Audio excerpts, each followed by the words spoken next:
Please like, share and subscribe my channel. Morning student. Chapter है definition of preference share. Question number है 14।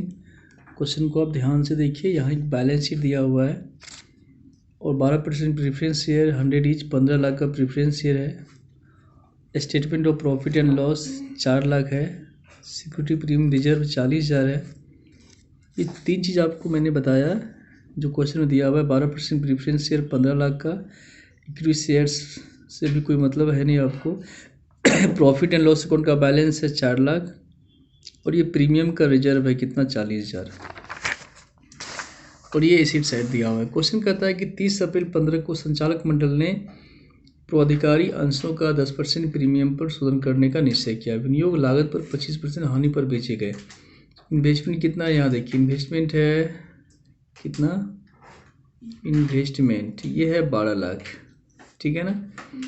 इसके बारे में question कहता है कि आप इसको 25% हानि पर आपने विनियोग को बेचा है। विनियोग यहाँ है इन्वेस्टमेंट एट कॉस्ट 2 लाख है, आपने इसको 25% लॉस पर बेचा है। पूर्वाधिकार अंशों के शोधन के लिए कंपनी ने 10 रुपया वाले समता अंश 1 रुपया प्रति अंश प्रीमियम पर पर्याप्त मात्रा में जारी किया। कंपनी रोकर का 1 लाख न्यूनतम शेष रखती है, मतलब कम से कम कंपनी के पास 1 लाख का रकम होना चाहिए, ठीक है, उससे कम नहीं होना चाहिए, ठीक है ना। रोकर में कोई कमी बैंक ऋण से पूरी की जाती है, मतलब यदि 1 लाख से रोकर कम होता है तो बैंक लोन से पूरा किया जाता है। इसमें खास बात क्या है कि इन्वेस्टमेंट 2 लाख का है, आपने इसको सेल किया है 25% लॉस पर। पहले हम इसका एंट्री कर लेते हैं। 25% लॉस पर bank account debit, question number 14 है। प्रॉफिट एंड लॉस अकाउंट भी डेबिट। तो 2 लाख का 25% ये हो गया 50,000। इन्वेस्टमेंट को बेचे हैं टू इन्वेस्टमेंट, 2 लाख का इन्वेस्टमेंट 50,000 कम आया तो आया कितना 1,50,000। अब आपको यह देखना है जो आपका statement of profit and loss है वो कितना है। यहाँ देखिए ध्यान से, आप 4 लाख है, 4 लाख में आपको यहाँ से लॉस हो चुका है 50,000, तो जो आपका पीएल अकाउंट है वो हो गया 3.5 लाख। प्रेफरेंस शेयर कितना है 15 लाख है, तो 15 लाख में जो है 3.5 लाख तो हम पीएल से निकाल लेंगे हम, तो कितना घट रहा है 11,50,000। तो 11,50,000 के लिए आपको इक्विटी शेयर्स इशू करने हैं। तो वही क्वेश्चन कह रहा है कि पूर्वाधिकार अंश के शोधन के लिए कंपनी ने 10 रुपया वाले समता अंश 1 रुपया प्रति अंश प्रीमियम पर पर्याप्त मात्रा में, पर्याप्त मात्रा का मतलब जितना आपको जरूरी है, तो जरूरी कितना है आपको, जरूरी है 11,50,000 का। आइए अब इसको इशू करते हैं। Bank account debit to equity share capital account, equity share capital account और to security premium account, to security premium account. ये है 11,50,000।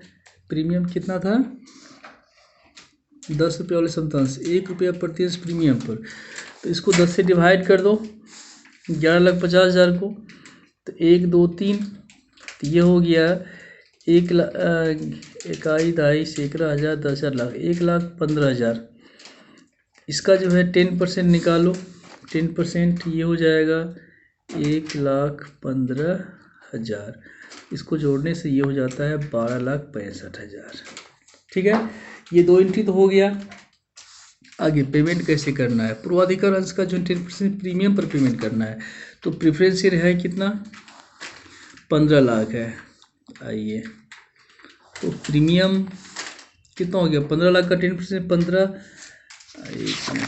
15 लाख का जो है प्रेफरेंस शेयर है, ठीक है ना। इसका 10% ये हो जाएगा 1,50,000।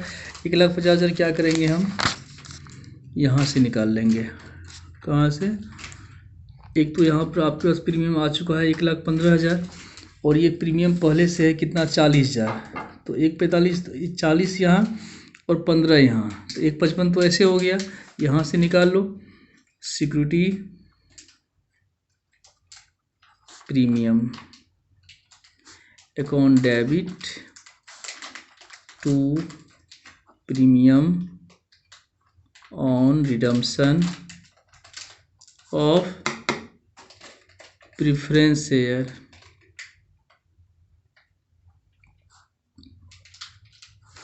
कितना, 1,50,000, 1,50,000। ठीक है, ये एंट्री भी खत्म हो गया, हमने निकाल लिया रिजर्व। आगे जो है प्रेफरेंस शेयर को ट्रांसफ़र कर दो। ट्रांसफ़र करने का एंट्री होगा, कितना परसेंट वाला है, ये है 12%। तो 12% redeemable preference share capital account debit to 12% redeemable preference share holder account. Off seat down, ये बार बार मिस्टेक हमसे हो जाता है, प्रीमियम को हम डेबिट करना भूल जाते हैं। ये प्रीमियम भी तो है ना 10%, premium on redemption of preference share account debit 15 lakh. ये मिस्टेक कई बार हो चुका है।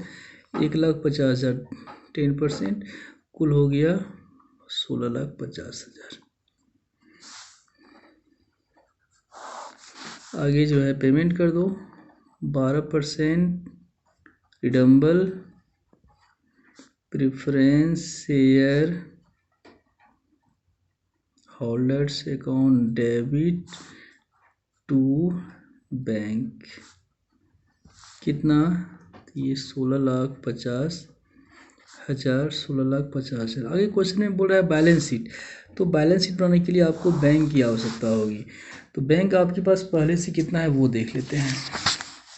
यहाँ देखिए, सॉरी, बैंक में जो है ये कैश एंड कैश इक्विवेलेंट 4,50,000 दिया हुआ है। आपने नए शेयर्स को इशू किया है कितना में, 12,65,000 में। इन्वेस्टमेंट को बेचा गया है 1,50,000 में। ठीक है ना, इसके बाद और तो कुछ नहीं है।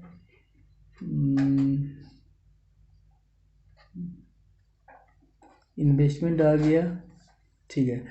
अब इसमें से पेमेंट किए प्रेफरेंस शेयर को 16,50,000, ठीक है। और तो कुछ नहीं है, घटा दो, ये जोड़ने से होता है 18,65,000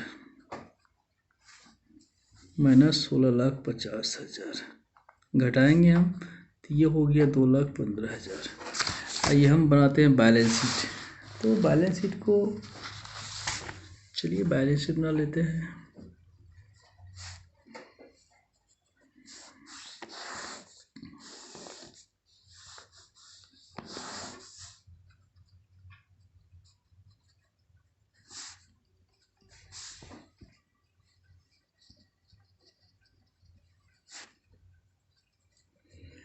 तो शेयर कैपिटल,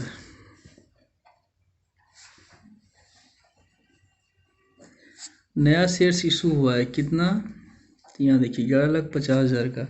पहले से कितना है यहाँ देखते हैं, पहले से है 50 लाख, 50 + 11 50, ये हो गया 61,50,000 का। Reserve and surplus, reserve and surplus, तो ये हो जाएगा 3,55,000। ठीक है, और क्या सब है जरा सा इसको देखते हैं। ट्रेड पेबल दिया हुआ है, नहीं करेंट लायबिलिटीज में ट्रेड पेबल कितना है, 1,60,000। और तो इधर कुछ है ही नहीं, जोड़ लीजिए कितना होता है। एसेट्स में क्या सब है, एसेट्स में आपको कुछ खास नहीं है, जो है सबको लिख दो यहाँ पे। फिक्स एसेट्स आपको लिखना है 37 लिख ही देते हैं। Fix assets FA 37 lakh. Investment आपका बिक चुका है। इन्वेंट्री जो है 12 लाख का है, तो सेम का सेम हो जाएगा। ट्रेड रिसीवेबल, इसमें कुछ करना ही नहीं है, यह है 15,50,000। और कैश एंड बैंक, इसका बैलेंस यहाँ पर हम निकाल दिए हैं, यह है 2,15,000। आप सबको जोड़ लेंगे, जोड़ने से ये होता है 66,65,000। 66,65,000।